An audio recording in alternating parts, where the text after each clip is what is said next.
मैं ඔළුවේ ටැටු එකක් ගැහුවා. අවුලක් නෑනේ නේ. මියුසිෂියන්ස්ලානේ මියුසික් කරන අය නෙමෙයි.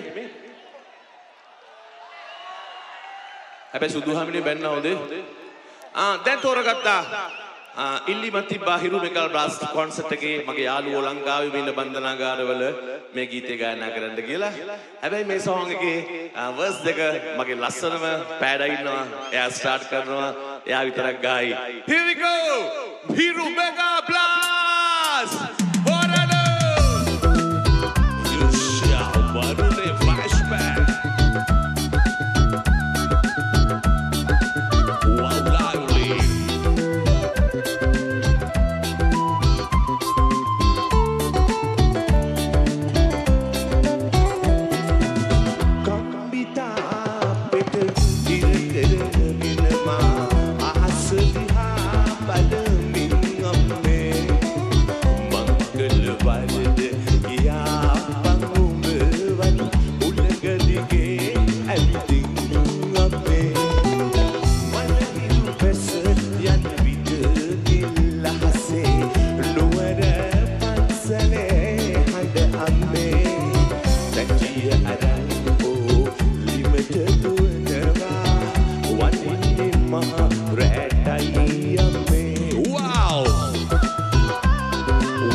Everybody, Hiru Mega Blast live on the way flashback.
පිටකින් වතුර පොඩ්ඩක් වෙනවා වතුර චුට්ටක් බීරෙන්න